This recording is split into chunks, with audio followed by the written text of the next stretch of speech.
Hey, good evening, everyone. Welcome to the pre-show.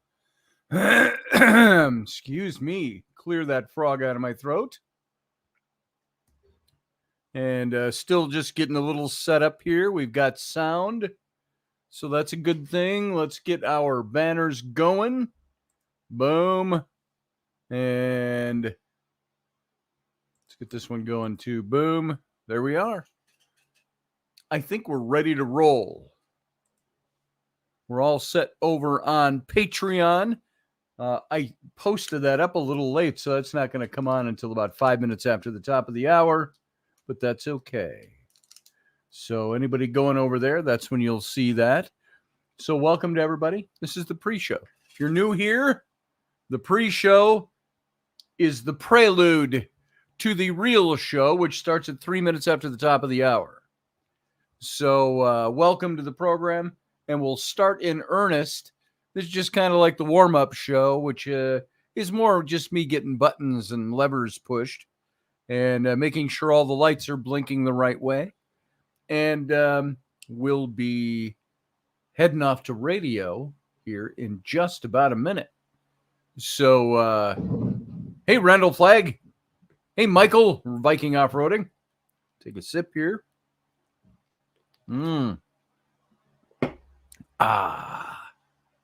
So, doing a lot of painting today. I wish it was artistic painting. It's painting in the living room upstairs. So, that's why I'm full of paint.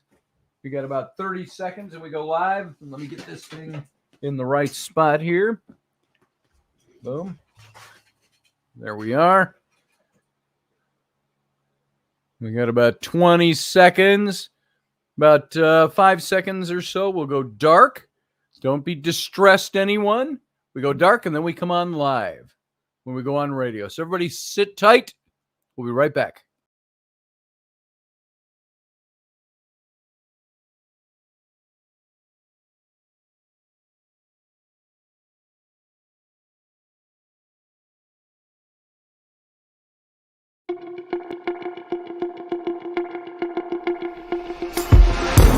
The Intrepid radio program with Scotty Roberts. Intelligent talk.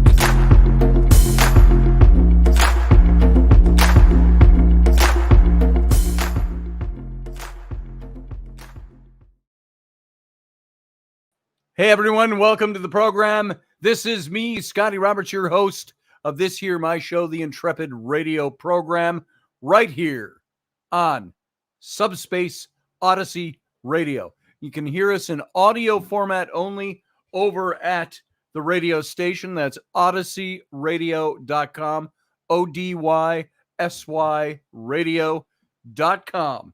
That station is owned by Russ Haslage and trekfederation.com.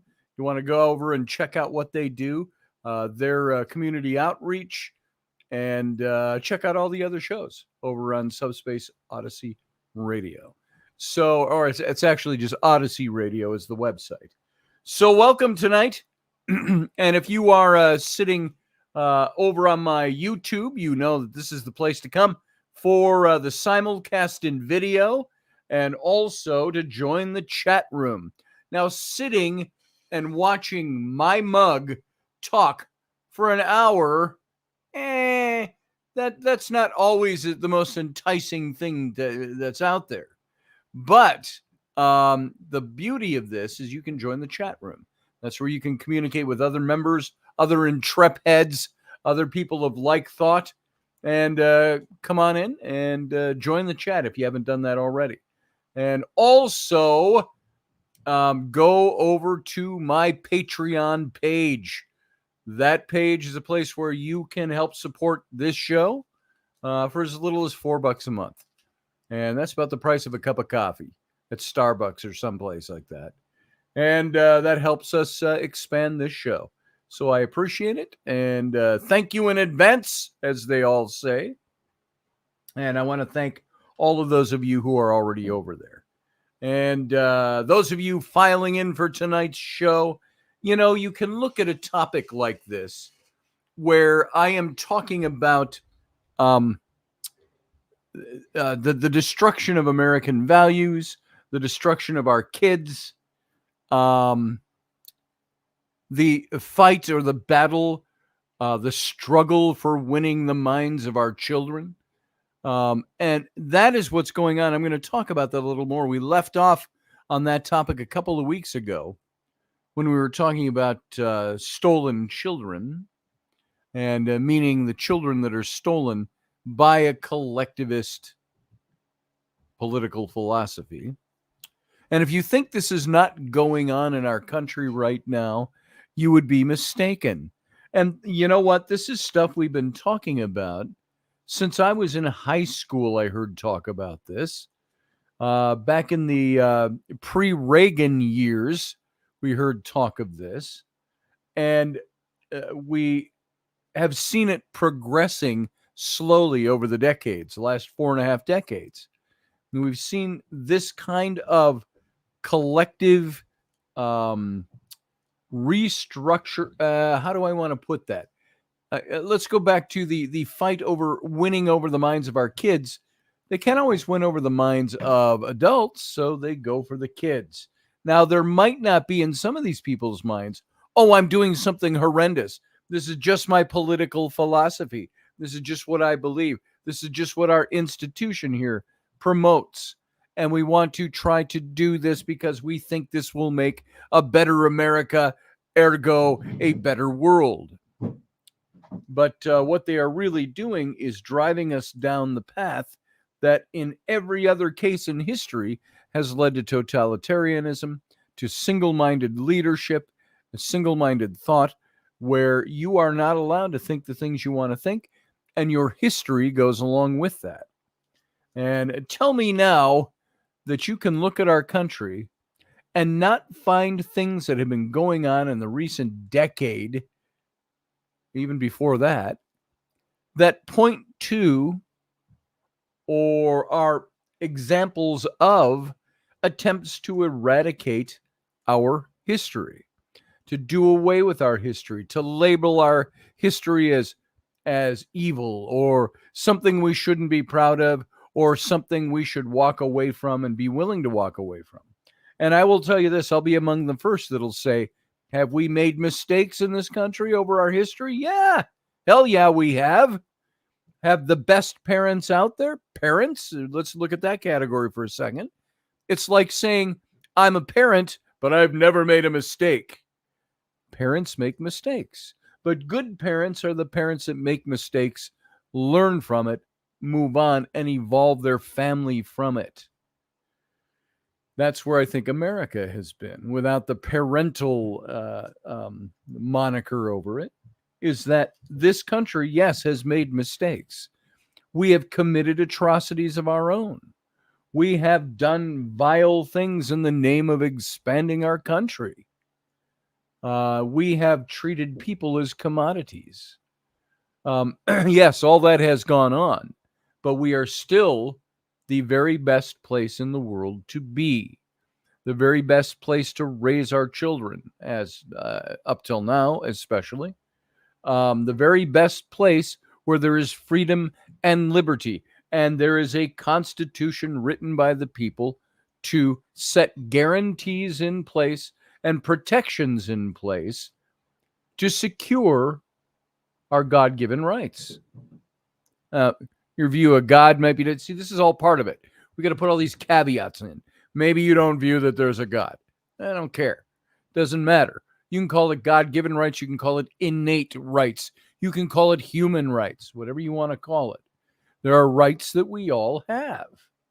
Randall Flagg says tearing down statues over in the chat room tonight. And bingo, spot on. You cannot make a better country by eradicating your history, even the bad points of your history. But of course, everybody's going to find a point that's going to be bad. They'll look at, did you know, we all know that there's been all this eradication of, in the South, of Confederate soldiers, Confederate generals, Confederate officers that there were statues made of, because according to some, they represent the Confederate cause or they represent slavery in the South from 150 years ago. When most people living in the South don't see it as that. But the people who get offended, and I don't think they're really offended, it's a showcase offense. I'm offended, and they're doing that for show so they can eradicate things that they think ought not be there. Well, you can't promote a better country. You cannot grow as a country. You cannot learn from your mistakes if you eradicate your history. And I used to say, you are never more like ISIS. Remember ISIS? The far left radical Muslim regime over in the Middle East that Donald Trump helped eradicate. You're never more like ISIS than when you tear down your history because you don't want people to believe that or know about it. So, Randall Flagg, you're spot on there. We're going to talk a little bit about that tonight. The tearing down of statues, the eradicating of history. And people might look at a show like this and think, oh, this is so political. You can carry it into politics, but it's not political. It's not politics. It's not political talk. This is the events of your country. This is what makes or breaks your country right now. Hello to my lovely, absolutely stellar wife. Hi. I wasn't going to interrupt. I was just going to show my presence. So you're going to show your presence and say hi. Yeah. Hi. You can come over and say hi to everybody. I don't even Here's know my what wife. I look like. I know what you look like. I wouldn't invite you over if you were some hag. All right. There she is. There's my beautiful wife. Scouts, be prepared. Scouts, be prepared. So I'm prepared. Yeah, are you? I'm not. I am. So she's not going to be here long. She just stopped in to say hi to me. Hey, Leslie Holker. Yeah, hi, Leslie. It's our history as it happens today. Yeah. And so when I talk about a topic like this, okay, bye. I love you. Have a fun show. I'll see you in a little while. When I talk about a topic like this, excuse me, still the remnants of that chest virus I had over 2 weeks ago. And so when I talk about a topic like this, is to talk about our countries, to talk about our nation. You can call it nationalism, but now that's become a dirty word too. You can talk about maybe it's patriotism. Oh, patriotism, that's become a dirty word too. So and she's already gone, Leslie. I'll share that with you. But these are the things that will make and break our nation. These are the things where Benjamin Franklin said, what we've given you, madam, is a republic. Let's see if you can keep it. Or if you can keep it, he said. And so all of this stuff that we talk about in this category, I can talk about politics till I'm blue in the face. I can talk about Democrats, Republicans, conservatives, liberals, progressives, right-wing wackos. I can talk about all the extremes, and I can talk about the elections coming up. I can talk about indictments. I can talk about impeachments. I can talk about what makes a right impeachment versus a bad impeachment. Oh, and I will say this. Kevin McCarthy, the Speaker of the House, he is drawing some criticism from fellow Republicans because he is allowing certain things to go through on the budget to keep the government funded and so on. And they say he's just caving into the left. I saw an interesting take from Kevin McCarthy today.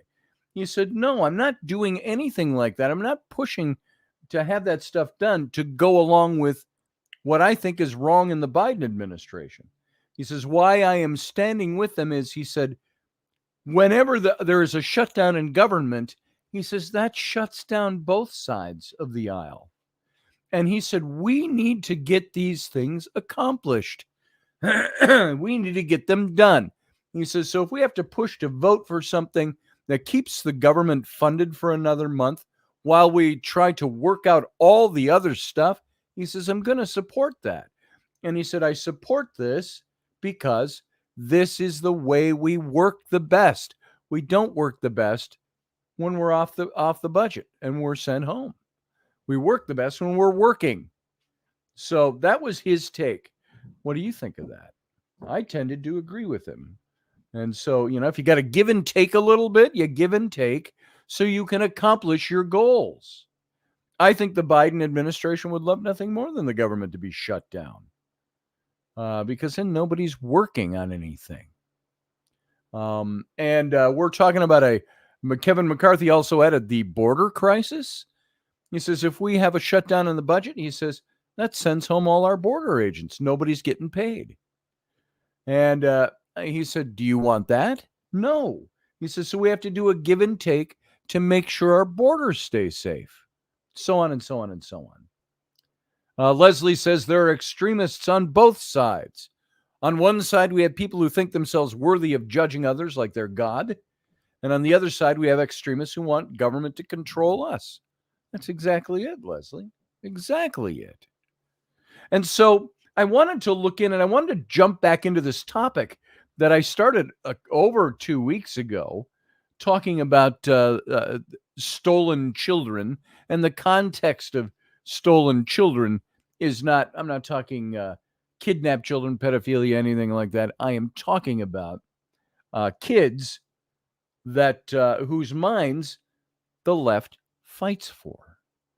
And you're right, Leslie, and they all suck. Yeah, ain't that the truth? So I wanted to look at this, and I got to find my spot here where I left off. And we're talking about the encroachment of leftism. We're talking about wokeness. We left off kind of talking about how it's much easier to instill wokeness into children than in adults. And adults have fully formed personalities, if not opinions. And it's much harder to cow them into obedience. Wokeness is black and white. It's right and wrong. Exactly the kind of thing that appeals to children and why they're so susceptible to being brainwashed in the name of wokeness. And so what is raising children to be woke due to their value system and their inherent sense of curiosity? Children or childhood anxiety, mental health challenges are all at all-time highs right now. If you did not notice that. All-time highs. And is it any wonder when we're teaching children to be anxious? Elon Musk once told the satirical website, the Babylon Bee, at its heart, wokeness is divisive. It's exclusionary. It's hateful, he said. It basically gives mean people a shield to be mean and cruel, armored in false virtue. And so when you aim at that behavior of children, it teaches them to never speak up or to speak out unless they do so along authorized lines. It stunts their creativity, their intelligence, and creates malleable robots who parrot what they're told. It's something, I get a little frustrated with my daughter, Rowan, sometimes. Flynn, not so much. He's pretty common sense. But Rowan is one of those fight the system type of people. Just for the principle of fighting the system. And I said, Ro, you got to give in. You got to not be so out there. And she gives me examples because she thinks it's funny. Well, this is what I told the principal when he said this to me. And I cringe a little bit. And I go, you can't say that to a principal. You're going to get nailed for that. And she said, I don't care. And when it came down to it, some of the things she said, while they were disrespectful, they were right. And I had to say, Ro, you keep doing what you're doing, but be careful about what you say. You're going to get marked. You're going to have a reputation, et cetera, et cetera, et cetera.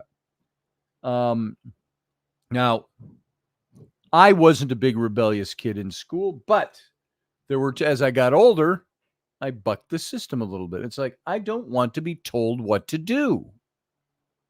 This is the same thing that I brought into my marriage with Rainey. When Rainey tells me to do something, I look at her and go, hey, I am not one of the kids. I take requests. I don't do orders. That was years ago I'd say that to her, and that drove her nuts. Because I said, look, we're a team. We're partners. I don't need to be told what to do. However, you can use all your persuasive methods in your arsenal to try to convince me that I need to do what you're asking me to do. So on, so on, so on. All you married people know what that's like. Leslie says, Scotty, I was over at patreon.com listening, but it was so lonely over there. Hey, everyone, go to Patreon and join. Thank you. The Intrepid broadcast. You can be a member for only $4 a month. And the thing about Patreon, when I can reach a certain level, I can incorporate, it's a rather expensive one. It costs about $50 a month. I can incorporate a chat room over there that's better than the chat room here in YouTube. Much more interactive. But I don't want to put that kind of outlay of cash right now. Patreon is there to help build this show up. So when we get to certain levels, we'll be able to do certain things. So as it grows, we'll do some stuff. But that's one of the things we can do over there. Patreon is a little lonely watching the show over there. And I want it there for people to be able to access it right now. But as we grow, we can use it more. It's going to be a great tool. So the encroachment of leftism, I don't know what I was saying, so I got to I'm jumping back into it here. The encroachment of leftism into every single facet of American life, from academia to Hollywood to corporate boardrooms, has been going on for decades, folks. But wokeism is something novel. Wokeism demands subservience. It demands conformity. They say, I'm so woke, I'm awake, I'm awake, I'm awoke. But that you can't be awake unless you conform to what they're telling you to be awake about. If you don't wake up to the same things they tell you need to, you're not following that collective line, are you? So there's only one correct answer to any given question in wokeism. And any stepping outside of those lines, any questioning of official positions gets you kicked off of the team. You're no longer woke. Curiosity is discouraged. It's leftism on steroids. It's taking over everything. And it's not even the law of the land. It's unwritten. It's opinion. It's taking over everything. It's important to remember that just like wokesters say, they're actually fighting racism, sexism, anti-LGBTQ+, etc. So too did totalitarians all throughout history. They say they were enforcing their will on the people for the people's own good. No one ever says they're going to remake society for the worse, do they? And again, I hail to RFK Jr., who said, there is not a single instance in history where the censorship of a people was done by the good guys. So it's not for the people's good. No one ever says they're going to remake society for the bad. Every tyrant believes they're doing something good for their country. And every tyrant believes that. And that's why it's so important to recognize the pattern of tyrants and dictators. The leaders of the Soviet Union, they said they were going to usher in a more impartial, just, equitable world. And many people had to die. I knew relatives of relatives that were killed in former Soviet Union for the betterment of the country. The United States is not a totalitarian country. We elect our leadership. We can criticize our government, but the forced conformity of unfree countries has arrived at our shores, and wannabe totalitarians are enforcing it with zeal. Everything is being politicized. Have you noticed that? Everything. just like in totalitarian countries. We're in danger. Our kids are in danger. And it might not be government agencies enforcing sameness yet, but it is enforced just the same. The narrow wokeness of our time is boxing us in while removing our shared understanding of history. Our shared understanding of history is being demolished. It's being destroyed. This is where I was pointing to tonight. Ideological purity necessitates destroying the past. You get that? The leftism that's working so hard to control this country right now, the wokeness, the wokeism that they've allowed to creep in and support, this is all for a purpose, folks. There is a method to this madness. Ideological purity necessitates destroying the past. And it's happening in the U.S. today, just as it happened in places like China. And how can anyone nowadays fully embrace Maoist ideas when they may have believed competing ideas in the past? No growth or change can be permitted, only a reboot, a restart. So the past isn't that far away, folks. It's on us right now. Totalitarian forced conformity isn't just something from a long time ago.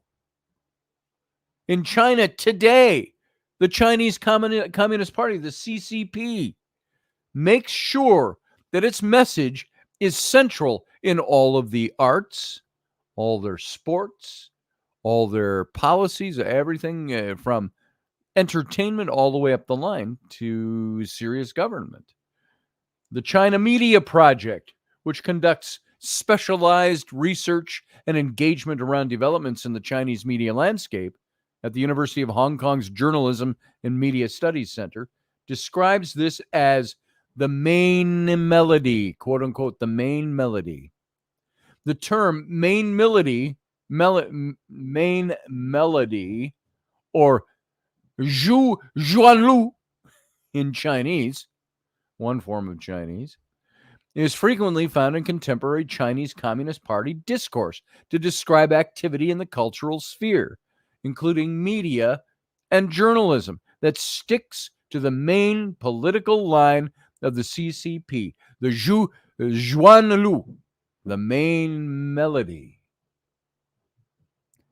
And emerging in the 1980s to refer to developments in film, the phrase can now refer more generally to the need to ensure the party's voice is dominant in their media and in their arts, and it leads the chorus in this main melody. A main melody has appeared in so many different facets of American life. One tune, one chord. Once you hear the melody, you start noticing it everywhere.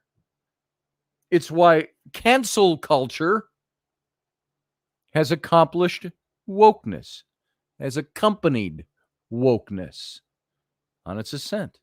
One error or misplaced word can easily harm a child's life forever.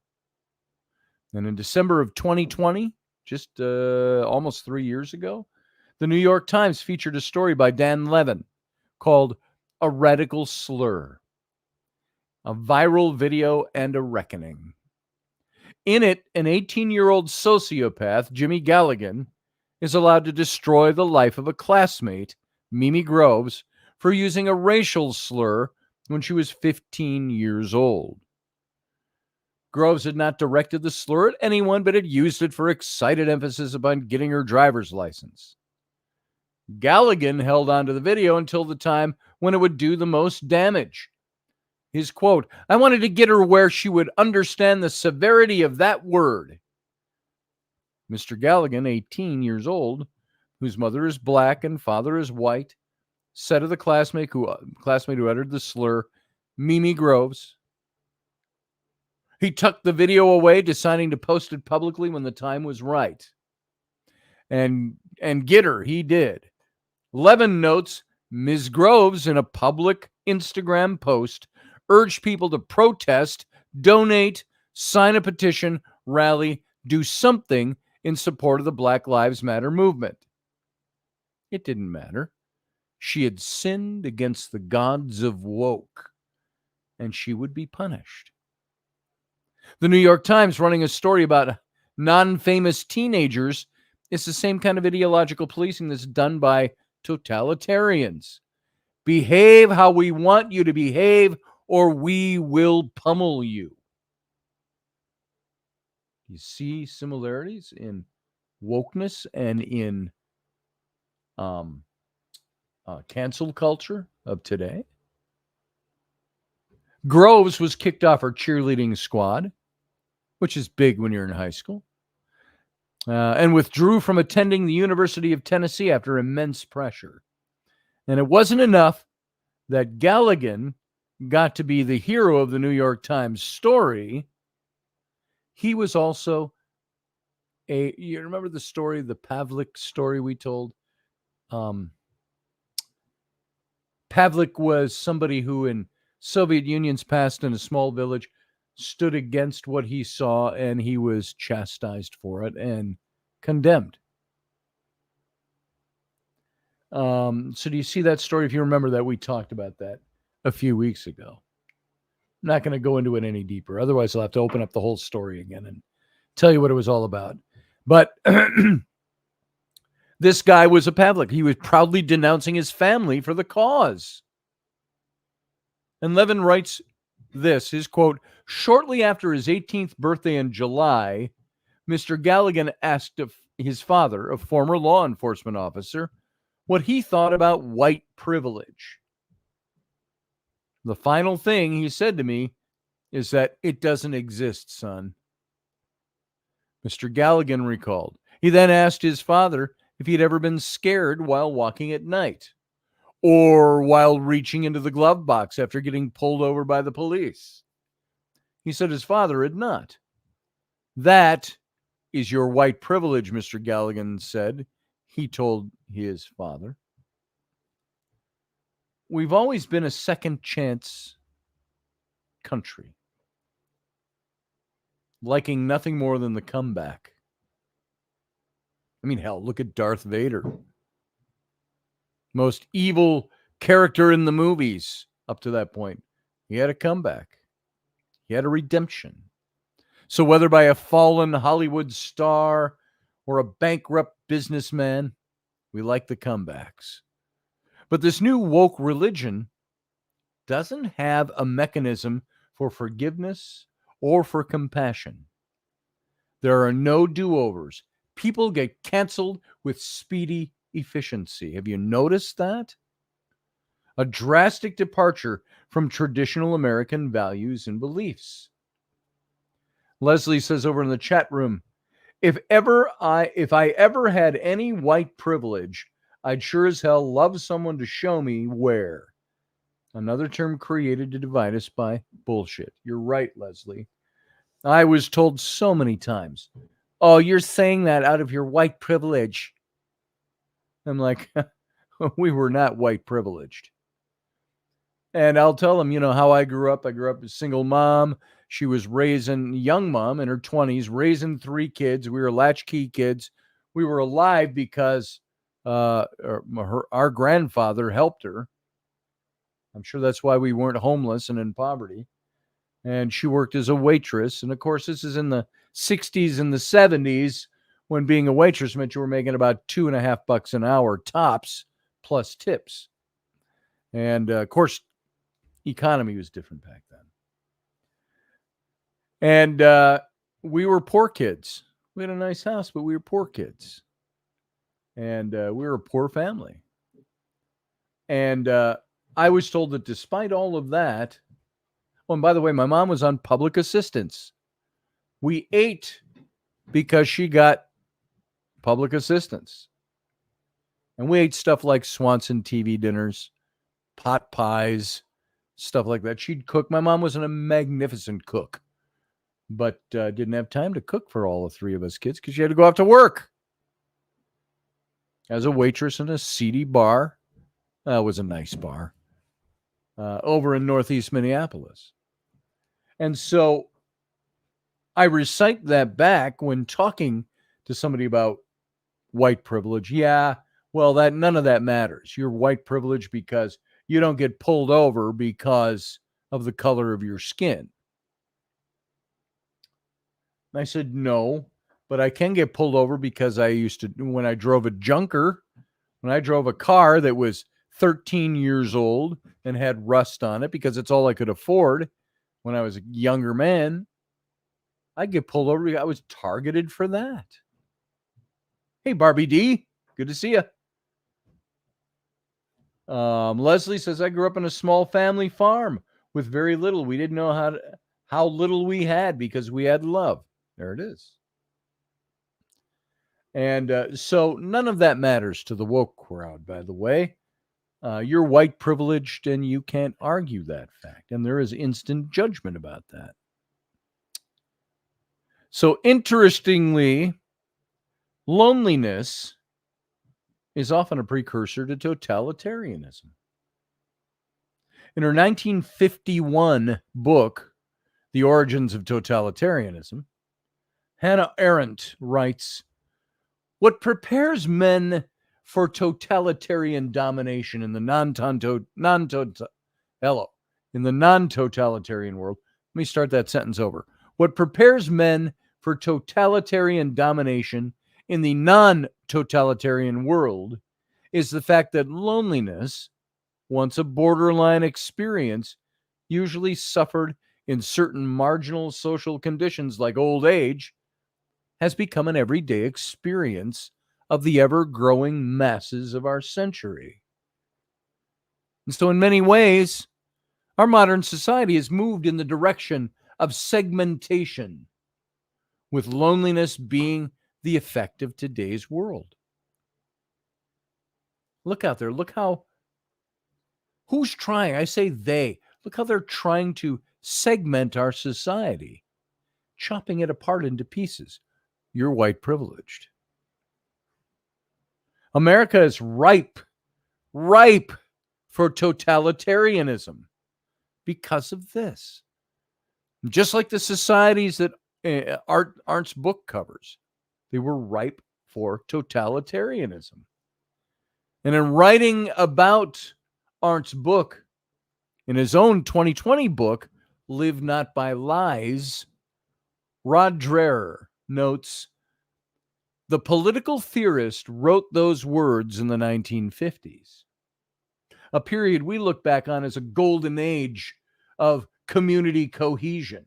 Today, loneliness is widely recognized by scientists as a critical social and even medical problem.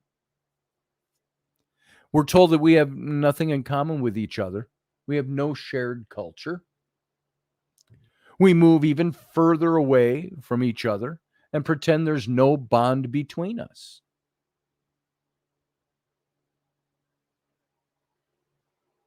I'm thinking of pausing because it's like what comes to mind is this thing I have to go to court for next month. This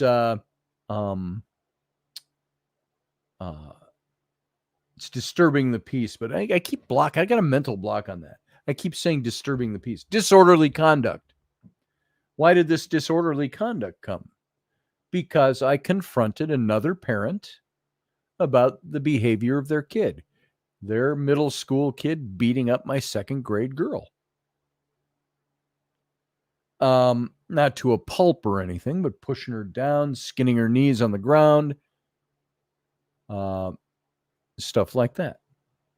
I can't talk about that in great detail because I got to go to court over it now. But, and that, by the way, was, as most of you know, was why I went to jail over 2 weeks ago.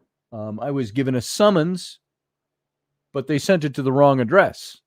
I never got it. I never even knew I was getting a summons. I was never arrested. I never even saw a police officer. I had one call me on the phone later that day. And he said, you may or may not get a summons to appear for this. I said, bring it. I'd be more than happy to talk to a judge.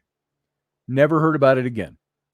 And not to recap the story in too much detail, but 2.5 weeks ago, my daughters expressed to me, Dad, there's a weird car sitting outside. It's got black windows. And so I took a look and I said, well, just keep an eye on it. And it still sat there. And about a half an hour into that, I called the police department. I said, hey, there's a weird car. My daughters are worried. They said it drove into the neighborhood. They didn't see anybody get out. I said, would you mind if you got somebody out? We're small town. We're Mayberry here, folks. Would you mind stopping by? And they did. Within 20 minutes, cops were out there and they looked it over and they came walking up my garage. So I opened up the garage door. I came out and yeah, it's fine. You know, we don't find anything wrong with it. But more importantly, and I hate to tell you this, Mr. Roberts, you have a warrant for your arrest. And that was because I hadn't shown up in court. And I said, I never knew I had a summons to go to court. And I said, you guys know me. This is a neighborhood. I said, can I just go in tomorrow? And this is late in the afternoon. Well, no, we can't let you do that. We got to take you in. But we won't cuff you or anything in front of your kids. I said, well, I appreciate that. I said, come on in. I got to call my wife and tell my kids. They came in the house. We stood and talked a little bit. And of course, I went to jail. And ended up having to spend the night. The cop said, I think all you're going to have to do is go down and sign a paper, moving the court date out. So I went into the jailhouse with him. And of course, I got booked, changed into an orange outfit and some grubby pair of nasty looking underwear that I don't know, God knows how many prisoners had worn over the last several years that those boxers existed. Dingy, worn. And so I'm wearing this stuff. I get strip searched because I'm going into jail. And when I went to appear before the judge the next day, which was by video in a cinder block room under lock and key, they shackled my legs together and they handcuffed me and shackled me to my waist. And I said, this is all because I missed a court date for approaching a parent. It didn't matter what it was for at that point. It was that I missed the court date, and this is the process. And so the reason I bring that up is all that happened. And of course I got released, obviously, the next day. And I think I contracted whatever chest virus I had in the jailhouse. Because I was housed with 15 other guys waiting for trials or doing jail time locally in Hudson, Wisconsin. So I got home and I was really, and while I was there, I will tell you this, great attitude. I always have a good attitude. Just like I say in business, being there, you're there, you bring your attitude, you make somebody's day. I was that way the whole time, joking around with the guards and, when I had a chance to. By joking around, I mean being lighthearted and saying absolutely and yes and complying and so on. And what choice did I have? I couldn't say get off my property. No, I was already in custody under lock and key. So then I appeared before the judge in shackles. And he said, how you doing today, Mr. Roberts? And I said, Your Honor, I said, despite being dressed in orange and underwear that's been washed 100 times and be sitting here in shackles, I said, I'm doing fantastic. And he kind of smiled. He says, well, that's good. Let's get you out of here. And he talked to me and we just extended out the date for the court date. That's all we had to do. So then I went home. So I only bring that story up and gave it a little detail for those of you who hadn't heard it. Yeah, Leslie, I was pissed. Trust me, I was pissed.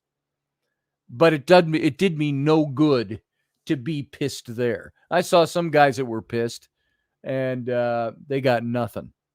They got put back in for another night till they could calm down. So anyway, I was pissed, trust me. And I've talked to an attorney since then and so on It's a whole nother story now. So now I got to hire an attorney to defend me. And so the reason I bring this up is because I'm talking about how we are told we have nothing in common with anybody else, and that we've moved even farther away from each other. We pretend there's no bond between us. When I had this confrontation with this mom in this park over her older boy beating up my second grade girl, it was all, I remember my first reaction was, oh, I guess I better go talk to the parents. And I went over to the park where they were all hanging out and everybody's watching a ball game. And they said, that's her right there, Dad. And that's the kid. They were walking toward me. And so I approached her. And I said, hey, we got to talk about what happened with our kid. And she immediately launched into me. That's all I'll say about that for now. I told the story 5 months ago when it happened, back in April. But not knowing I was going to court for it. But we've moved further away from each other. A parent can no longer, the only way we are unified or the way we are coalesced together, a parent can no longer approach another parent and say, hey, we got to talk about what happened to our kids. Without somebody in the crowd, and that's what it was, there was only about 5 or 6 people around us. Everybody else was watching the game over there. We're in the parking lot. So it became disorderly conduct. Because somebody called it in, we weren't even there. We didn't even know the police had been called. One guy knew me. I didn't know him. He came up to me and goes, Mr. Roberts, called me by my name. He says, just go, just leave this. And I said, you are right. I said, I'm out of here. This woman was ballistic. So I went home. And I got a call from the police a couple hours later, questioning me about what happened. So all of that is this thing where we've been taught not to be alike each other. Parents should be able to talk to parents in a park, especially for what we were there for 4 or 5 minutes. That was it. And I don't care, even if it got out of hand, which it didn't from me, even if it got out of hand and parents are yelling at each other, you can't yell at each other and be good citizens. So I saw that hit my head as I was talking about this point. We've moved so far away from people in our culture. And even when there's a negative, there's no bond between us. And even worse, our kids, they're led to believe that they have nothing in common with their fellow countrymen. The message is that nothing about America, its founding, should be celebrated. Nothing. We're a little bit insulated out here in a small town in the country. We're an hour from major metropolitan area, Minneapolis, St. Paul. But we're a little sheltered out here across the border into Wisconsin in a small farming town. It's not quite as strong here. But the schools in Minneapolis and St. Paul, an hour away, total opposite. The message that our kids are being taught is that nothing about America or its founding should be celebrated. There's no American history that can be acknowledged as respectable. Wokeness mocks the idea of American greatness. Everything about us is bad. Christopher Columbus is bad. George Washington is bad. Abraham Lincoln is bad. They tore down his statue too. We can no longer celebrate our first president because he had slaves in an era where everybody had slaves. Certain schools across the country have cut out the Pledge of Allegiance. My own kids didn't say it at their public schools in Minneapolis and St. Paul, despite it being law for schools to say it daily. Now, they do say it here, but not every day. Leslie says, how about the fact that when this country knew better, we did better? Over and over and over again. That's the truth, Leslie. Certain schools across the country have cut things out that bind us together as a country. It seems like a small thing, the Pledge of Allegiance. And after all, aren't we concerned about the state enforcing sameness? But saying the pledge is not mandatory. If a child chooses not to, their parents will not be dragged before a tribunal. It's the wonder of free countries that patriotism can come so naturally and without coercion. But it's coercion of a different kind when schools separate the children from their country. When I learned that my children could no longer say the pledge in one of the public schools they were in, I took the school to task on that. I wrote a letter. And I was told that they couldn't reinstate it because that the schools had kids from many different cultures. So I don't care. They're in our culture. Now they're in this country.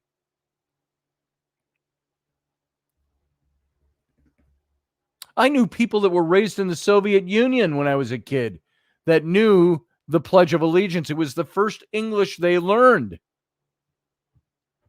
Saying it was something that immigrant children growing up in many parts of this country made them feel like they were part of something. The Pledge of Allegiance. Wokeness shuns patriotism.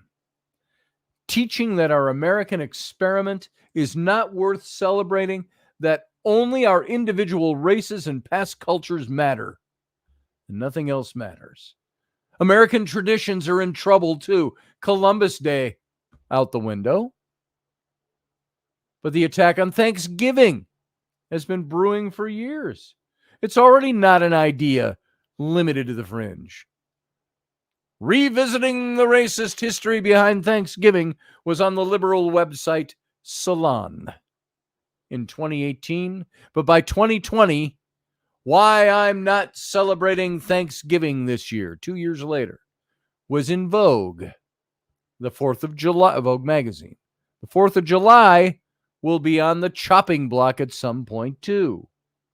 A July 2021 piece in USA Today was originally titled 4th of July, What to Do If You're Not Feeling Proud to Be an American. Where are people getting this? Where's the media getting that? If you're not feeling proud to be an American, here's what you can do on 4th of July. They later changed it to, are you ambivalent about celebrating the 4th of July? You're not alone. That was the name of the article in USA Today. These leftist ideals are ripping through American history, and it's the left who's doing all the pushing of them. Totalitarianism only works if there is a single ruling party. To get people to join, membership has to come with benefits. And among those benefits is the ability to lord your status over other people. It's okay, preferable even, if there are different rules for different people. Remember a couple of weeks ago, we talked about the beast, the Antichrist, and the beast, and the sign in the wrist and the forehead, the book of Revelation stuff in the end times. You know what that really is a picture of? Utter, total totalitarianism. You will think the way we think and do what we do, or you will be marked. You will not be able to buy or sell. You will not be able to do this and that. That's totalitarianism. It's okay, preferable even if there are different rules for different people under totalitarianism. Membership has its privilege, as the old American Express commercial says. And in September of 2020, Alexandria Ocasio-Cortez, AOC, said that following a Biden win in November, I need folks to realize that there's no going back to brunch. We have a whole new world to build. That's what she said. And by saying there's no going back to brunch, Ocasio-Cortez signals that no time can be taken off from the fighting for the leftist cause. But she herself lives a lavish life of luxury. The picture of her at the Met Gala, where a ticket costs over $30,000 to attend, in which she wore a white dress that had, in big red bloody letters, "Tax the Rich" printed on the back. And it was unmasked, despite all the servants around her wearing masks. She was unmasked during COVID. And she did more to illustrate the privileges of the elite than anything else could. You're not going back to brunch. But she is. She is. We got a minute and we got to say goodbye to our radio audience. The fight for our children, folks, is a fight. And it's against this exact collectivism. Your child is your child. Totalitarians will always try to sever that tie and get them brainwashed to believe something else. YouTube, TikTok, blah, blah, blah, blah, blah, blah. I got so much more here to say on this. I got 10 times as much material as I covered tonight. We'll get back into it on Wednesday. It's bad enough that kids are exposed to dangerous untruths across their favorite social media apps that is being taught in school as well. All right, radio audience, guess what? It's that time. You can join us over in the YouTube for the Captain's Cabin. It's our little after show and open to having you come in and chat with us. But until then, you know what? We got to get out of here. So all of you over in on the radio, live long and prosper. Everyone else, stay tuned. Join us every weeknight at 9 p.m. Central Standard Time, 10 p.m. Eastern. The Intrepid Radio Program, a Scotty Roberts Productions broadcast.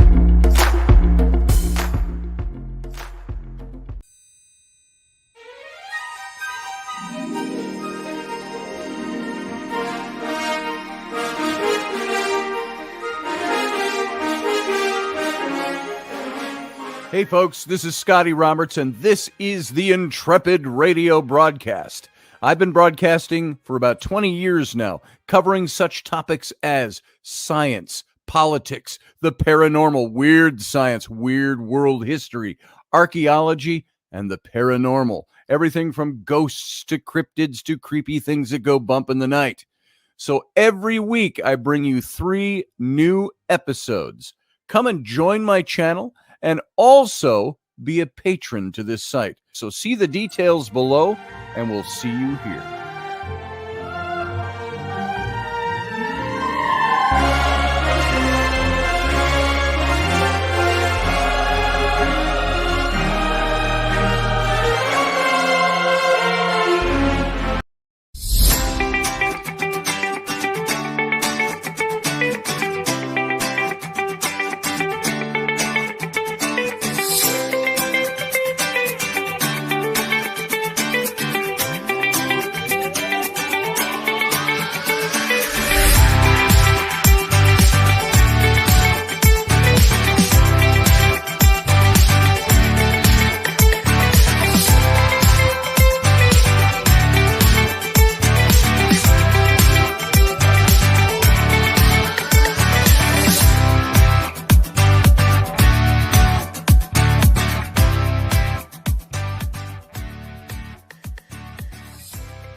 And welcome to the captain's cabin, y'all. Glad to have you here tonight. Elderberry, where you been? Good to have you here. Leslie, good night to you. You left a couple of minutes ago, but it's glad you made it in tonight.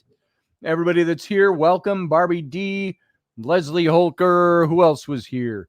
We had scrolling back. Oh, Elderberry, you were here earlier. Never mind. I take it all back. Michael, Viking Off-Roading. Steph, Cuervo Queen. I don't know if you're still here, but we're still here. And you were here a while back. You commented at 9:43. Well, that wasn't so long ago. It was, 20 minutes ago. So who else we got in here tonight? We had Steph, lots of Barbie, lots of Leslie. Talking Randall Flagg was here. And Josh Kemp was here. And we had a whole bunch of you, a whole lot more of you. So there's a lot more people that show up to this show than actually show up in the show. So I want to say to everybody who's here and everybody who's listening out there, thank you for being here. Thanks for coming. And I did that thing over the weekend. I colored my hair, something I said I wasn't going to do again. And one thing I noticed is that not having the white hair, when I had the white hair, I only did this because I thought it might take a couple of years off. But I still look like a guy in his 60s trying to look like he's got dark hair. So I colored my hair. I figure chicks do it all the time. Don't be offended, women. That's what I say when I'm making fun. Women do it all the time. Oh, they color their hair. They color out the gray. They color it red. Oh, I think I'll go blonde this month, et cetera, et cetera, et cetera. Guys, we do it like, oh, you color your hair, don't you? Well, yeah, I did. And I need a haircut, too, on top of it. But this was supposed to be closer to my natural color. It was supposed to be, I got a box that said dark blonde. Does it look blonde to you? I look blonde? Do I look like a blonde to you? No. And it came out almost dark brown.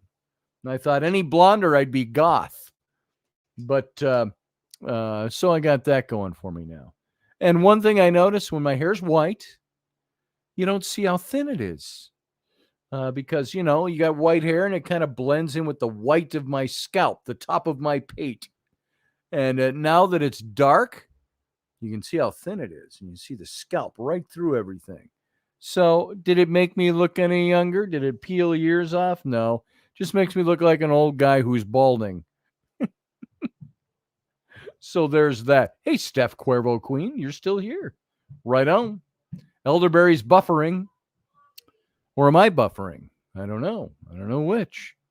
So welcome to my show. Welcome to my newly found dark hair, which will fade in a few weeks back to its normal shades somewhere in there. So thank goodness. I don't think I'll do that ever again. So it was worth a try. Blah, blah, blah. So let's see. What else we got going? We got a couple of guys waiting here. We got Michael Brewer. He's waiting in the wings, and so is Uncle John. Uncle John Potter. Let's bring in Michael, and we'll bring in Uncle John. How you guys doing tonight? Pretty good. Hey, Mike. How you doing? I figured I'd put on the hat since Wendy likes it so much. Yeah. Someday I'm going to figure out what's programmed wrong in my phone so I can't join the chats. Oh, that's weird.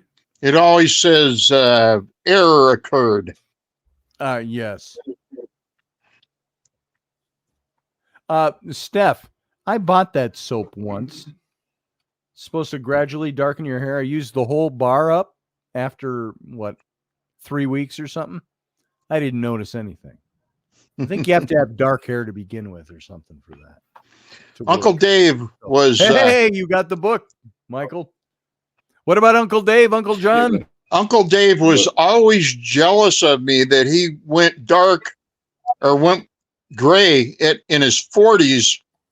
And here I am at 70 and I don't have hardly any. Well, I got a lot more than I used to, but yeah. And it bothered him. I know that I started getting flecks of white in my temples when I was 26. So it started pretty early for me. But anyway, this is about the color my hair was when Rainey and I started dating 18 years ago. So it was a little lighter than this. So, we're losing Michael. You're Come on buffering, back, Michael. Mike. I see he got the book. He bought that book, and I finally got it out in the mail to him just on Friday. So he got that over the weekend. That's pretty cool. Wait to read it if you can see That says it takes 3 to 6 weeks to start seeing it. I get sucked into infomercials. I don't know. Maybe I should try. That was like, that's kind of like the new men used to buy Grecian formula. And I tried that once too. God, before I knew Rainey, because I had gray starting. And I thought I should try that. And it worked all right, but it smelled funny. It had a funny smell. It smelled chemical. And so I didn't like it. I got rid of it. Maybe that's the Grecian portion. Might be the Greek. Yeah. What's that, Michael? I did the beard thing. I did the beard thing where you brush in. I like to wash that shit out. It was stinky. It's like I did some of that too to go along with this because I thought it looked unnatural to have the dark on top and white on the bottom, and it's only partially worked. See, now this was the dark blonde on my beard, but this is what it did to my head. So I came out of the barber shop one day, drove home, and my wife said, "What did you do to your hair?" And I said, "Well, pink and purple are my granddaughter's favorite colors, and we're on our way over to see them." So she you just colored shook your her. hair pink and purple? Yeah, Nice. just for them. That's cool. It was the washout stuff, you know. My girls still want to color my hair a color. I mean, we're talking color. Yeah. And I'm like fuchsia don't think for Cynthia. What's that? Fuchsia or for Cynthia? I'd go fuchsia. Okay. So I'm more a fuchsia guy. Yeah, there you go. So I mean, they've done makeovers on me a lot, and I got pictures I put up on my Facebook of that. Yeah, I'm trying to figure out what Wendy's doing up at 4:00 in the morning. Well, she's doing what? What Wendy's doing what? Michael, You know, I'm trying to figure out what Wendy's doing up at 4:30 in the morning or 4 is she o'clock. awake? Is she I here? just got a message and it said, she said, Dr. Michael Brewer. Oh, really? Yeah, she's awake. Nice. She's probably she must be awake. watching in the wings because I just got a Hey, message Wendy. that said, Are you in any position to any state to come on the show? You should call in, darling. Let's see. What time is it there? Yeah, it's 6 hours ahead from me. So yeah, it'd be 4:10 in the morning. I generally wake up at 4 in the morning. So maybe she's up. Maybe she's having coffee. Making coffee. Yeah. So Wendy, if you're out there, come on in. Call in. And no, tea. You got to have tea. I'm having tea. Yes, tea. Yeah. So did you, Scotty? Yes. What? Did you see my little text the other day about David? I think I did. I come into the bedroom and flip the light on. Oh yeah. And I come over to put some stuff on the counter, and the light starts flickering on and off, on and off, on and off. And I said, "Dave, quit screwing around," and stayed on. Nice. So, maybe, we never know. That's the thing. We just don't know. It could be a loose bulb. It could be whatever it might be. It could be Dave. It could be somebody else. It could be something. So it all depends, on, and sometimes we may never know. No. And I'm good with it anyway. Yeah. It's like I say, I'm going to be going out the 13th and the 14th. Rainey and I are joining Rocky Stucci, who's coming up for this, out at the Renaissance Festival grounds for the annual, he runs the Phantom's Feast out there several weekends toward Halloween. And so we're going out to lead a ghost hunt out there after the feast. And it'll be fun. But I've been thinking, like I've done with other people, while I'm out there, see if Dave wants to make any connection. Yeah. And we'll find out. They Oh, loved it out I there. got Wendy here. Hold on. You I never think know. it's just You never know. vocal though. Wendy, Good evening, boys. good evening. And good Yeah. morning. We to got us you. some Wendy's. How are ya? Yeah. Yes. I'm So are not you- normally. I'm not normally up this time, Good but morning, Henry got me up, and literally, I have just hit my leg on something, and it's got a massive bruise. And I was like, "Well, I'm Ouch. wide awake now," so I was watching you, awake. and then I saw Michael come, and I was like, "Dr. Michael Brewer, really?" Doctor, That will. Dr. Michael And Brewer. Scotty, your hair. Okay, let's talk about Yeah. your hair, Scotty. Yeah, here we You go. look so much more sexier with the white hair. So Thank you. much sexier Thank because it really suits your persona, and that's who you used to be, not who you are now. But Yep. having said that, it's okay to color your hair from time to time. It's fun. Thought I'd give it a try. So, well, thank you for Exactly. that. It'll And be Uncle white John, it's again in lovely a to see couple you. of Did you months. have happy birthday, by the way? It was your Oh, birthday thank the other day, you. wasn't it? Oh yeah, happy birthday, John. Constitution Day, the 17th of September. That's Yes. right. Also the birthday of my Basset Hounds. Oh, you all have right. Basset Hounds? Odd little coincidence. Jeremy Henson, welcome to the show. Yeah. I didn't know you had a Basset Or the Hound, chat John. room. I have two. I have one. Barney and obviously. Otis. What names? Barney and Otis. Yeah. Barney. That's a great name. Obviously, I've got Henry, who's snoring now. He's got me up and everything. He's snoring Yep. away. Now but that you're awake, Mom, I'm going back to sleep now. how So, old are your Yeah, dogs, yeah. John?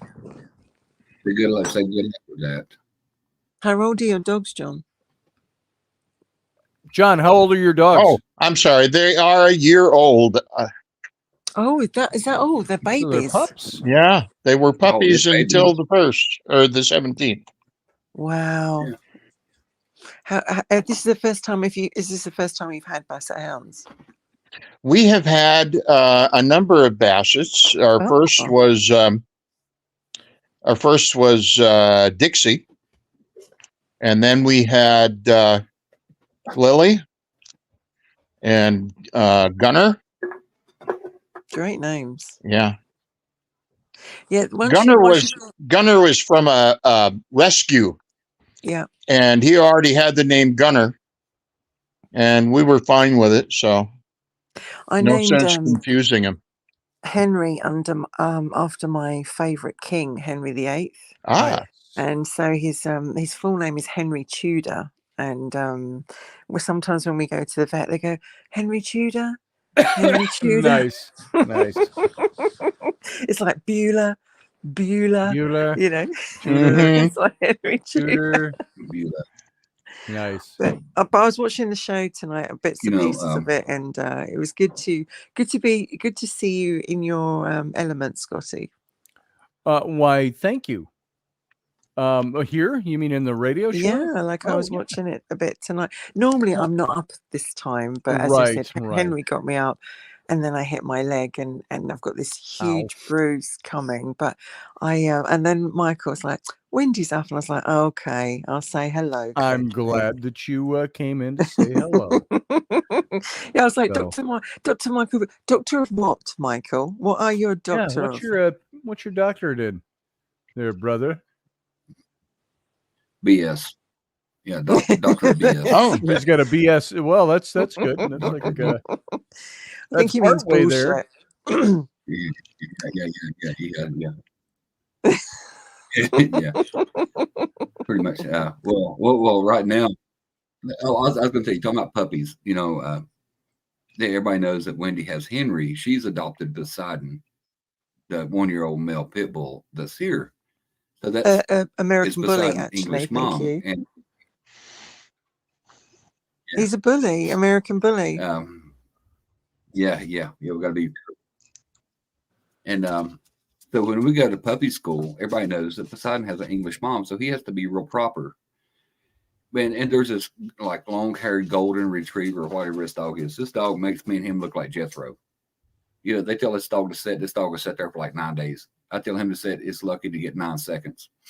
And he's Nice. this big old goofball. He's just like, hey, look at me, boom, boom, boom, boom. And I'm thinking, you're making me look like shit, dog. Come on, work with me. I actually think that it's Michael that needs to train, not Poseidon. Michael needs training. Michael needs training, not Poseidon, because Poseidon's just Michael's like, when he gets up in the morning to take Poseidon, he's like not with it whatsoever, and he's like 300 coffees just to get with it. Yeah. Oh, coffees, yeah. Well, yeah. But no. Hey, that's my treat. After puppy school, he gets the pup cup. I don't know if she got a picture or not the other day, but I told the lady, because we always go into Dunkin' Donuts. We don't do Starbucks. We don't support the woke. And I told that lady, I said, I need a big pup cup. I got a big dog in the truck with me. He had his whole nose stuck down in the bottom of this cup, try to get all, because they spray all the whipped cream. Trying to get coffee out? You can see nothing but like. He likes coffee? Like no, it's a pup cup. It's like cream. Cream. Oh, no, okay. I get it. No, I get the coffee. Wendy, you have a fantastic voice early in the morning, Wendy. She does. Doesn't she, though? Yes. I have often been told I have a voice that it can either seduce you or it can make you feel relaxed. Or it can make you what? Seduce or what? It can make you relaxed. People say to me, you should be on that, that voice app, Calm. And or maybe I should just be on that phone. Hello, good evening and welcome. What can I do for you tonight? Do you want me to call you Daddy? Would you? I think Uncle Dave said that to me one time. He was like, where do you work? And I'll ring up and call you. There it is. I may have told this story once when I was in Royal Guard at the Renaissance Festival. I played one of the Beefeaters, protectors of the king. And every day we would march around the site, and we had the big halberds, the big axes, and we're all dressed in red. And there was a young woman that would constantly run out from one of the booths. She had to be 18, 19, something like that. And she wore this kind of little leather bikini type of getup that was Tarzan-y looking, and big boots and short bob red hair. And she'd come running out, and she'd yell to me. The whole line of the Royal Guard were there with the captain of the guard, and she'd yell, Daddy! And she'd run over to me and jump into my arms. And I was holding her like this. And it got to the point where I'd hand my halberd to the next guard over, go, hold this, incoming. And she'd come and jump into my arms. And this had to be, around 98, 99, 2000, right around that time. And the captain of the guard started mocking me one day. He goes, she called you Daddy. And, trying to comment on my age, because I was 39, 40 years old. And I'm holding her like this, and she's got her arms around my neck, and she turns and she looks at him, and she goes, I didn't call him Daddy. I called him Daddy.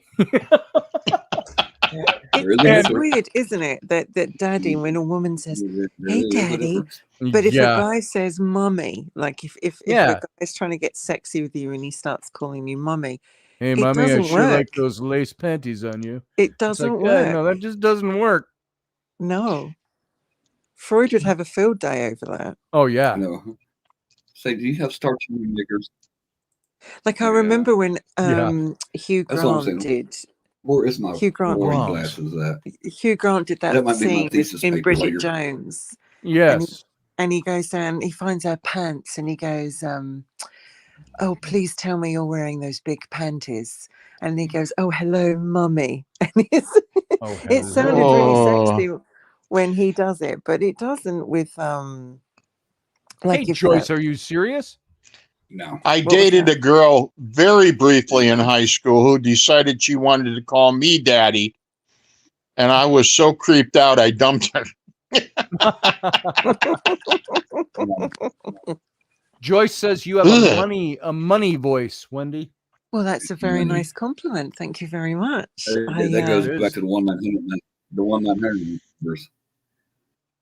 Yeah. I don't know. I no, think like it's the British accent as well. I was going to have you do some voiceovers for me once, and we skipped right past that and started doing a show together.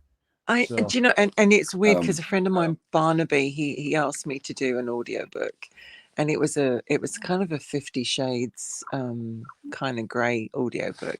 We never actually finished it in the end, and they were looking for a male voice.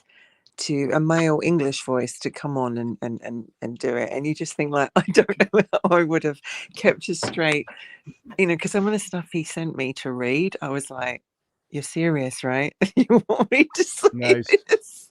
And he was like, "Yeah, you have to say this," and I just couldn't do it with I think I'd like to do one like that with you, a reading of a book like that. You're all serious doing your 50 Shades of Naughty voice. And I could do Pee Wee Herman. I'd be Pee Wee Herman. Son, you want to have sex? I can't even do him anymore. Such a creep, isn't he? I was so disappointed with 50 Shades of Grey as well, because after reading the book, and never read the guy who played him, no. Hey, you see, I got this paint all over today. We've been painting today. We bought some. Naked Twister. Yeah. Thank you, Barbie D. She says, "Good show." Yeah. We bought, Rainey and I got a little bit of tax refund money back, and we went and we bought some wood laminate, the sheets about like this and about 4 feet long. And you can get all different kinds of, looks like a wood floor, costs a fraction of getting a real wood floor. And so we were looking at patterns of wood grain. And there was this one that looked like just nice rustic old wood floor. And so we got it, and it was on deep discount. We got it for like, I don't know, 75 cents a square foot. And which is pretty good when a lot of the good stuff was $4 and $5 a square foot. So we got some. And I took a couple of pictures here. I'm going to call them up and show you. This is what we got for our floor. It looks like this. Now that's the fake wood. It's a laminate wood, and that's just two pieces of it.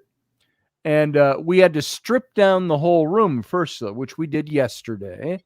We pulled up all the old carpeting, and I got to tell you, Wendy and John and Michael and everybody listening, that stuff was disgusting. I bet. This had been a rental house, and the carpet was old. We could get it kind of clean, and it was about the overall color you see of this wood here, but it was nasty.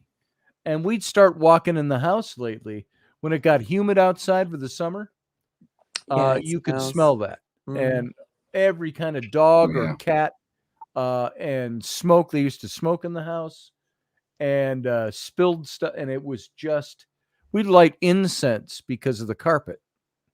And finally, Rainey said, let's take some of that tax money and get some of this laminate and put it in, so we got the laminate, and we stripped up the carpet yesterday, and it was nasty. You almost didn't want to, made you want to go, every time you were breathing the air.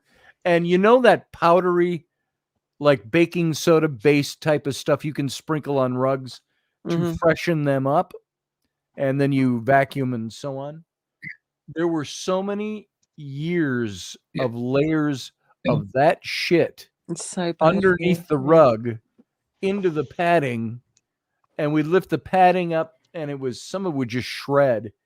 And Rainey and I, we were sweeping, and the kids were all helping. We're sweeping piles of this, and the house smelled like old perfumed baking soda carpet crap. And we vacuumed all that stuff over and over again. Oh, it was nasty, Michael. Thank you for not inviting me to participate. Yeah, we were gonna say, hey, we got a barbecue going at our house tonight after we clean up the carpet. So Joyce says, is that gray or supposed to be tan? It's kind of a combination, Joyce. It looks like rustic rough sawn. It's even got saw marks on some of it, and it's not real wood, so it's stuff that they took molds, I guess, of real wood. And you see the one in the upper right. I've got a carpet just like that in my hallway, and I've been waiting for my landlord to come in because apparently all the floorboards, the original floorboards, because I live above a shop, and they're all rotten. The kitchen, the bathroom, the hallway, they're all rotten. They're supposed to come in, take them all out for years now, and put something in, and the landlord still hasn't done it. And I thought to myself the other day, I don't know if I'm because I know how rotten it is underneath. I don't think I should take that carpet up and put laminated down because there was a flood. They didn't clear the gutter ends and the water came in under the door, and now the carpet's rotten. And they won't do it. And if you ring the landlord up, it's like, well, he lives in Australia. We have to email him. And then, and I just think to myself, I just want to, I love where I live, but I just want to move because when you rent, you're paying someone else's pension, someone else's, and I don't know at the age of 53 if I'm ever going to have my own place now, but I would kind of like to have somewhere which is not so unhealthy because underneath those floors are on. Well, we're stripping up. And we went ahead and we're going to paint as well. We already painted. That's why I'm full of paint. We thought, well, we have this off. Let's paint. Rainey had gotten this paint that it looked white when I first saw it, slightly off white, but you see it in the light. And it's got a pinkish undertone to it, almost like a pearl, like pearl finishes on cars, almost like this light white pink undertone that you can kind of see in the right light. And so she had already a couple of months ago painted one of the main walls in the living room. And to go along with this nasty carpeting, the people who had been in before in this house, they painted one wall dark chocolate brown. And it's just like, what a drab color. And I said I would never paint the interior of a house dark chocolate brown. Maybe a dustier, dark brown that's not rich like chocolate, but it's got that dusty quality to it. Maybe if the setting was right. But so we were looking at colors, and so we were painting today. Here, I'm going to show you a neat picture. Here's the color we started putting on the wall. Here's the living room. That's the bare floorboards. And we found this paint. You can see that kind of pinkish color on the wall going down the hallway on the left. But these other two walls are this dark blue called Stellar. And it's a really dark blue. And you can kind of see here when the room lights up, you get kind of the idea. So it's that pinkish tint to the wall, and then that dark stellar blue. And then we'll have this this wood down on the floor. And I think it's going to look really nice. Yeah. That's quite a big room, Scotty. That's really big. That's our main room. Yeah, this is the living room, the main room of the house. And then it goes down this hallway. You see where the white wall goes back into the shadow there. That's a long hall that goes down to the bedrooms. And then this is the front door over on the left and the stairway going downstairs to the office on the other side of this wall in the background. And so, it's going to be really nice. We got this all painted up today. Probably do one more coat of paint on the blue walls and let that dry. Then we're going to get down to putting down the wood laminate. And I think it'll be a nice looking room. I got to tell you. And so we don't own the house outright yet, but we're buying it. It'll be we have an option on the lease. And so we said, you know what? We're not going to ask her to put in new carpeting and all that. We're just going to do it. And so did you get permission to do it? Because I have to ask. No, she told us way at the beginning, she said, anything you want to do to the house is your call. No, I've got to, I have to ask permission to do pretty much anything. See, I figure if we improve the house, nobody's going to worry about it. No. All we've done now by doing this, we're improving the value of the house. And the carpet was just nasty. That's the way it is here. It's the only rule I have is don't tear the house down. Yep. That's the only rule. Don't. And I think I would ask them permission, to do anything major. Like when we had to have the basement was flooding, and so she came out and she paid to have new drain system to a drain field run out from the basement windows, the window wells. So that was good. She paid for that, and then we paid for doing things like putting in new faucets and new doors. Some of the doors had holes in them and things like that. So does that mean we're going to get semi-naked photographs of you doing housework? Because I noticed in the the photographs of Rainey, well, there's Rainey in the background of this picture. But it's like, where's you, Scotty, with the half the top pulled in a certain way and your butt sticking out a certain way, and we need those kind of photographs because we're only seeing Rainey and it's like, where's Scotty? Well, I'm the one taking the pictures. Well, we need to have photographs of you now. Yeah, I'll see what we can muster up. Because I mean, Rainey's she's a sweet looking girl and everything, but like for the ladies, where's the eye candy? Where's the man? All right, I'll see what I can do. This, by the way, in this picture right here, Rainey sitting back there, she's sitting there just in her panties, and I said, I got to get a picture of the room, and she said, I'm just sitting here in my panties, and I said, that's fine. I said, just don't move, and she threw her sweater over her lap, and there she sits. Scotty, you are terrible. There it is. Honestly, you're so naughty. I am. You got to take it where you get it, right? Oh, what's that, Michael? I said, you take it where you get it. A funny story about Wendy's voice.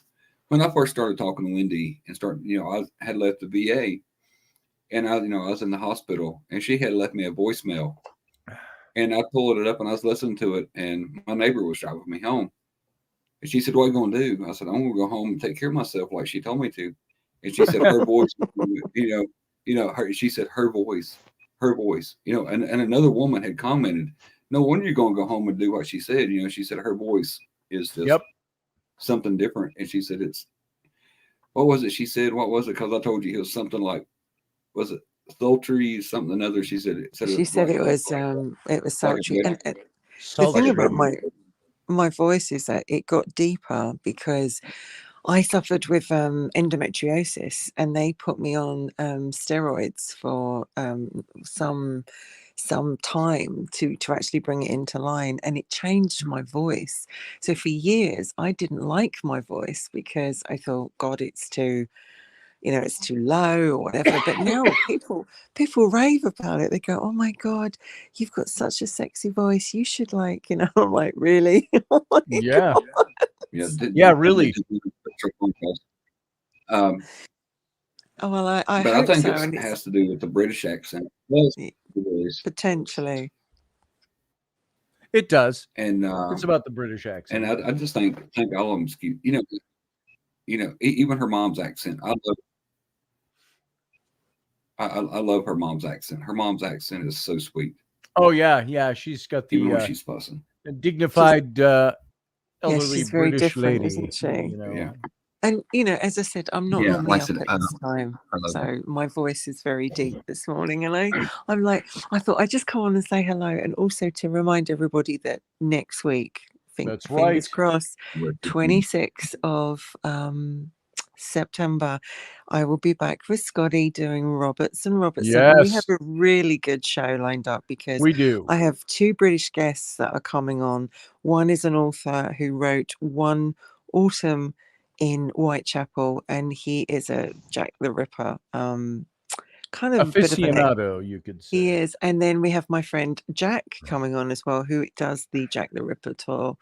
So he actually is impassioned about Jack the Ripper. And then obviously we're hoping to get is it Jeff Mudgett or Mudge, is it Mudgett? Yeah, we're hoping to get him what on. His name is. That's through Kenny Ballos, the connection with that guy's book. So it's going to be a really good show because the English side completely disagree with the guy who wrote the American side. So it's going to be kind of interesting. And also, how many years have we been doing Robertson now, Scotty? Well, Robertson, we only started that. We did 6 months worth of shows before we had to go off for a while. Yeah. So almost exactly 6 months, not missing a week. If we missed a week in there, I'd be surprised. I'd have to look back. But yeah, you can look at our Instagram. You can go to Robertson. It's Roberts N. Robertson. I think there's hyphens in there. Mm-hmm. Or you can go over to mine right here on this YouTube channel and scroll down. You'll see the Robertson. I still need to get all those episodes sent to the Robertson YouTube, because at the moment they're only on yours. Jeremy says, wow, it just played a commercial right in the middle of your live stream. Is that normal now? No. I didn't even know it did that. No, I didn't. I didn't notice anything on this end, Jeremy. No, that's crazy. And then also I have to quickly plug on Sunday, I don't know if it's the 24th or what, but I'm having a lot of buffering right now. It's coming and going. I don't know if you're... Everybody, is everybody out there watching? Is my stream buffering off and on? I don't see it buffering at all. Yeah, I don't notice it on this end. So, but I see Michael comes and goes. Michael's a little choppy. Yeah, because earlier, not lately. Because I just checked my... Yeah, because I just checked Sorry, Michael. Right now, and it says I'm got a gig with Robertson. Our first show aired. Here, I'm going to look at it right now, Wendy. Our first show. December. It was September, October. Well, it says 10 months ago. They don't give you the date. I think it was around September. It was late September, early October, something around that October time. It said 10 months ago, and there's no I think we're date coming given. up to a year. Yeah, we're coming up to a year. And then we were off for a few months, as we mentioned last time. Just some illnesses and all different kinds of things like that. So this has one been after the probably other. such a shit year. It has been so shitty.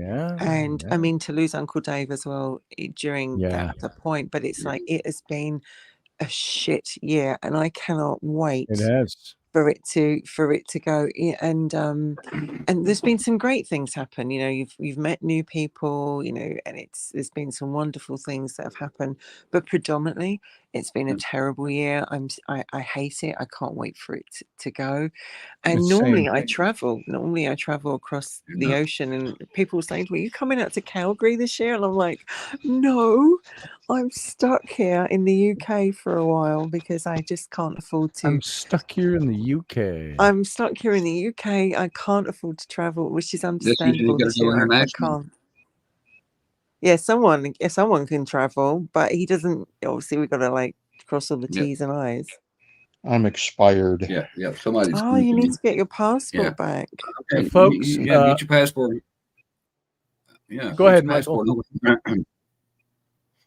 If there's anybody here, I told Uncle Johnny he need to get his passport. Yeah. Anybody here who has not seen Robertson, I'm going to share my screen. You're not going to be able to hear much, but this is the look of Robertson. Let's see. I don't think you can hear the sound through the shared screen, but so this was our show number 18. Oh. Let's see. Yeah. I send a lot of people episode 1, and they go, "Oh my God, they love episode 1." But the most popular we've ever done is long distance relationship, and all the ones about sex. They tend to go really well. Yeah.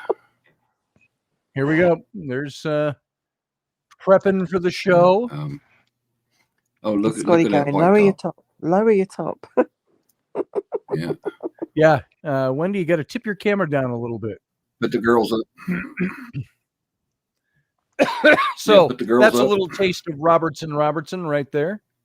So we did 26 episodes. Oh, you forgot. What day is Wicked Women coming back? Wicked Women is coming back this Sunday on Wicked Women should be back. What? next Sunday. Yeah, so Wicked Women comes first because obviously What it's is it, Sunday. 3 We are 3 back p.m.? this Sunday, and we are coming back at 10 o'clock UK, and I think it's 5 o'clock. Oh, no, I've got Michael will know the times better than I do, but it will come back this 5 Sunday o'clock. at 10 o'clock UK. You give what are the times, Michael? Yeah, 5 o'clock Eastern. Now, if it's 10 o'clock UK, it's 5 o'clock Eastern. Okay, it is 5 o'clock Eastern. Yes, 4 o'clock Steph. Central. Damn Skippy. 3 o'clock. 3 o'clock. What is it? West Coast time? It's 3 o'clock in Calgary. Yeah, Mountain time. Yeah, West Coast. Yeah, and we've had to take a sabbatical because obviously I've not been great, and then Val I think wasn't herself well, but we are coming back, and our first episode, which has been waiting to play, is called Sexjected, and it's all about if you've been rejected for sex, or you've rejected someone for sex, and it's quite topical at the moment because everyone's saying Russell Brand is in the news at the moment, being accused of being this sex predator.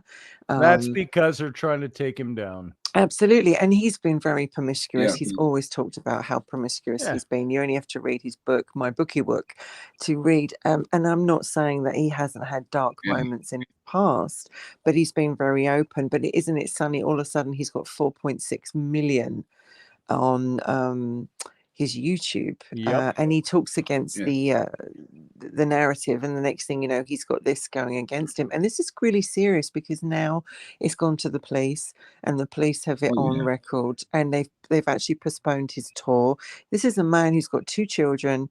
He's got one on the way. He's got a wife, and I keep saying to people, look what people did to Johnny Depp before the truth come out. Johnny Depp had his career and his life turned upside down by a person who had their own initiative to do it, and he had to get it back. And even now, the guy lives in England pretty much most of the time because he doesn't want to come back to the States all the time because he was vilified so badly out there. And now Russell Brand's going through it, and I'm seeing everybody look at it on their social media going, oh, he's guilty. I watched the program and my head and my heart, and it's right bullshit until it's done 100% and you see all sides to the story. You do not know if the man is guilty or not. What he's guilty of right now is being in the public eye, having a very promiscuous past, and people all of a sudden coming out the blue.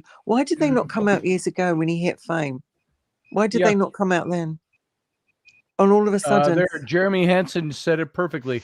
Tell the truth and prepare for your own destruction. Absolutely. That's about it. And I think that's a show that perhaps we could do something about. Scotty we should do a show on that. Sorry, Michael, to interrupt there. We should. Told me about that. What was that, Michael? Sorry. I said, quick. She told me about that the other day. I said, the reason they're going. Oh, let me move this. I said, as quick as she told me about that the other day. I told her, I said, it's because he's speaking the truth. He is speaking against their narrative. I said, as quick as you tell the truth, they will come after you. But as quick as she told me that, I told her, I said, it is because he is speaking out against the left. So they can't leave him and take his career. It's like we're talking tonight on the show. I made you. I can unmake you. And that happens a lot. We're talking on the show earlier tonight. Dave Chappelle several times about the collectivism of the left. And you need to be part of what they are putting forward, or there is hell to pay. And we're seeing more and more of that. That's it. As you said, there's no forgiveness. There's no forgiveness. No. No. And also, I mean, people forget Russell Brand is actually a former addict, and he was very much under the influence of, I believe it was alcohol and drugs, and he's pulled himself out of that, and he's, he was married, and he's no saint. He is no saint, and he's the first person to say, I'm not a saint. I did a lot of things that I'm not proud of. Sure. And, you know, he did a lot of stuff that people look back on and go, really? But, you know, at the end of the day, everyone's allowed to change their life around. And if they make their life, if they make a difference and they make it better. But now I watched the program on Saturday, Dispatches on Channel 4, and they always find clips of where he was talking in different areas, and then they put in the woman's story, and then they put a clip in, and they talked about, and I'm trying to make this the most tactful I can.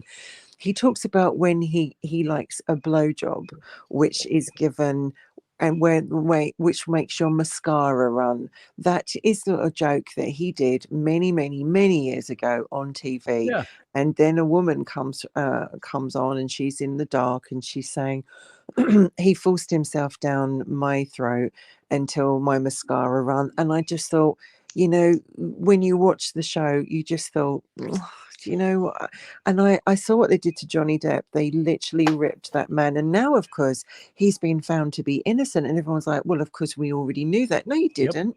You ripped him apart. And you were on Amber Heard's side about how dreadful it was what they did to Amber Heard and how she could go through that. And now you're going to do it to Russell Brand. What is it? What have we become? It's like COVID.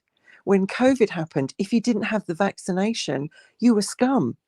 You were scum. You weren't allowed in. You were. I actually saw it on my friend's Facebook page. Let those who are not vaccinated look through the window at those in the warm inside who have been vaccinated, because you're terrible people. You've not been vaccinated. And I just think to myself, what have we become as human beings that we are so easy to rip somebody down because it's not the narrative? Well, and that's it. That's where that comes from. It comes from, we must destroy you if you do not follow our narrative. And we're seeing that more and more and more and more. And I don't give a good rat's ass what somebody did 20 years ago. You know, unless they murdered a bunch of kids and buried them under their house. It's different. If you lived a wild lifestyle, which, what was it that was being pushed in the 60s, the 70s, a little bit into the 80s till the whole AIDS movement started? AIDS thing started was free sex and free love and all of this. And now if you live that lifestyle, now it's something that every little detail comes out. Every little something comes out. Like I said, I had somebody in my past, and I'm not ashamed to talk about this. Somebody came out of, you know, just before I started dating Rainey, right at that cusp, about 18 years ago, somebody made a claim that, or they said, somebody I had never even dated. It was just somebody we hung out a lot, friends with benefits, and had said that I had raped her once. And I called her and I asked her about, now this is way back at the beginning of all this political, you know, if a woman says no, it means it's rape, you know, or if a woman says no, it's hard to get. Which one was it? You know, we're talking 18 years ago. I don't remember the incident, to tell you the truth, other than it was the same thing that took place almost every other Thursday of my life at that point for several months. And she never said anything to me. There was never any problems. There was never any, but the accusation came out, and I asked her about it. And I said, somebody told me that you said you felt I raped you. And she said, oh, Scotty, she said, you know how people talk. She says, no, I never said that. So what's very interesting in all of that stuff is that somebody who didn't even say it, somebody else picked up something she said, and who knows what was actually said out there. But I had that done to me last year. Do you remember when I was dating someone?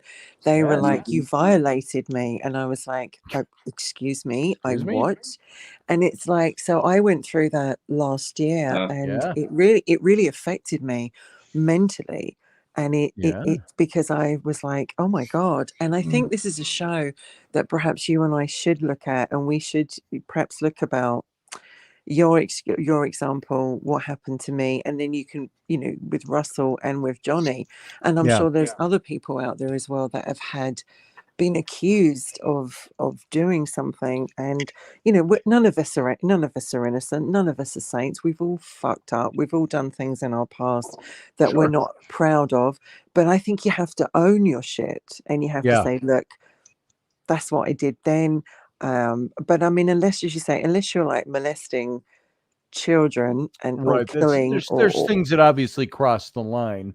Exactly, but at the same time, I mean, see you, Joyce. It's a good man's life.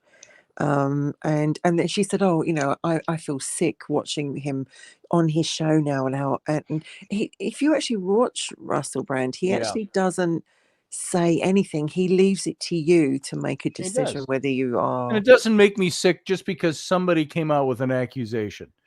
You know what? Accusations are a dime a dozen, especially when you have lived a lifestyle where you were that way. As for me, like when there wasn't even an accusation or nobody accused me of anything.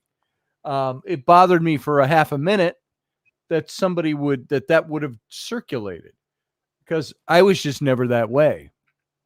That wasn't my style. That wasn't the kind of thing I did. I didn't, for me, sex was something that I engaged in because everybody enjoyed it involved. Everybody, the two of us involved. But I think forcing myself on somebody would have been ridiculous. People change. Also, some people that you date, they can change their narrative against you because you upset them, or it ended badly, or there was an argument, and the next thing you know, the person that you loved or you trusted or that you thought you knew turns into someone completely different and comes up with all this stuff against you, and you're like, where the hell did that come from? And it really just makes you realize that when you're in a relationship with someone, and this is another thing I was thinking about, we should talk about, how much do you actually share? How soon do you actually share this stuff before they can use it against you? Because if you talk about your past with someone you're dating, and then they use that against you, that's another horrible thing that can happen as well. And I think it's like, where is the part, and this is perhaps the next show, when is the past, right? Right. And when do you leave it in the past? Because you can't keep dragging it around in the future. You can't just go, well, actually 6 years ago you said this and did this and you didn't pay for it, and I want you to pay for it now, because technically that's what they're actually saying. And we've already seen what's happened with over in the UK. They did the DJs, they did Jimmy Savile, and they did other people from the past, and rightly so if they were found guilty of it. But it's like, until you're actually in a court, I mean, Johnny Depp was found guilty in the United Kingdom through the Sun newspaper. This is how it all began. He took the Sun newspaper to court, and they brought in Amber Heard as a witness. But then Johnny Depp went to a court in America and took it against her, and that's how he was found innocent. So that court case between him and the UK newspaper still stands. And it's like, as I said to you, when does the past go? And when do you actually move on? Because I think that every relationship we have, Scotty, is our past going to come back and bite us? Right. It could. There's things I don't have too many worries about my past, to tell you the truth. I don't. Even with this particular young woman, I don't worry about that because I knew her and she already told me I never said that. I'm not worried about it. Lost Wendy. I don't worry about Wendy. If you want to call back in, call back in. Steph says, well, if they're afraid they are seeing those past tendencies, they may grasp onto it. Or it's someone just wanting to point the blame on you and not themselves. I agree, Steph. There's Wendy again. Yeah, I got nothing in my past that really scares me or worries me. I've always worked very hard to be a decent guy. Does that mean somebody might not try to drum something up on me or make something out of nothing? If that's out there, I don't know what it would be, but there it is. And but it doesn't. I'm not particularly worried about it because I never really had any really bad relationships in that respect. It would all have to be somebody creating something out of nothing. And I think when you're on a show, and I said, I was talking to Michael about this at one time, when you go on YouTube or when you put yourself out there, you know, it's out there forever, unless because you delete it, but it's out there forever. And it's like, it can be and will be held against you, and your past, you know, will come back and haunt you. And you have two options. You can own it and say, look, you know, let he who hasn't sinned, you know, cast the first stone. Or you just basically, you know, you just got to say, look, that's who I was, you know, that's who I was then. It's not who I am now. And everyone's allowed to fuck up and make mistakes. However, if you did something and you hurt someone or you did something else, you own it and just say, I can't take it back. You know, I wish I could, but, you know, I've made a difference in my life from this point onward. And I think that with Russell Brand, using him as an example, you know, the guy has definitely improved his life in so many ways. And now it seems like he's going to be, I reckon this could go quite criminal, and that it'll end up in a trial somewhere. I wouldn't be surprised if that's where it goes. Well, you know, and hopefully he doesn't have to go through all that crap, but he's already seeing the rudiments of that. And you know why it's happening. It's because of what he's talking about. It's because of what he's doing. Yeah. Somebody out there drummed up somebody that could have somebody went through all his records, his history, to find out what's the dirt we can find and what can we do to shut him up. He is, and sometimes it's not about shutting somebody up. It's about somebody stepping so far outside your narrative that you have to shut him up just to prove that you're stronger than they are. Well, Scotty, I hope they don't find out the time I sexually violated you, because yeah, you know, I'll never tell. So that's our little secret. So I mean, don't say anything. But you know, what, Michael? I said it's a Borg mindset: assimilate or die. That's what they want. They want you to assimilate. Pretty much. Yeah. And totalitarianism. I'm gonna have to restart my router. I don't know what's wrong with this thing. Needs absolutism. You cannot stray from the track. I have to say, it's been so much fun spending half of my night with three men. Thank you so much. There it is. And on that note, we're pretty much ready to wrap up. It's 11 p.m. here. Yes, I'm going to bed now. And Wendy, what is it? It's 5 a.m. It's 5 a.m. I'm going to go try and get some sleep now. But it's been fun to be with Uncle John. Lovely to see you, and to be with you, Scotty, and with you, Sir Michael Brewer. And Dr. Michael Brewer, yes. But it's like, thank you so much, guys, for including me tonight. And I will hopefully see you. If I don't see you anymore, I will see you on Sunday, and I will see you on next Tuesday. Well, absolutely, Wendy. We'll see you for Wicked Women this coming Sunday. Do you actually still have that clip of Wicked Women that I do. sent you? I do. And I would have to upload it in here to be able to play it, which I can do. But was it the sexjected one that I sent you? Yes, I think so. I think, if memory serves, you sent me one that was the wrong one, but then you sent another one. I wonder if it'll allow me to send it to you. Actually, yeah, do send again. I will, and perhaps you can just at the end of the show sling it on.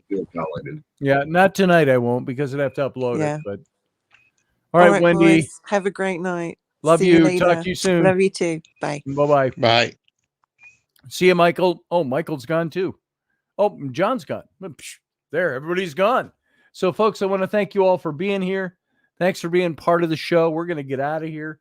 And remember, we'll be back on Wednesday with the same kind of format, show at 9 a.m. or 9 p.m., 10 p.m. Eastern, and then followed by the Captain's Cabin. So all of you, thanks for being here. Live long and prosper.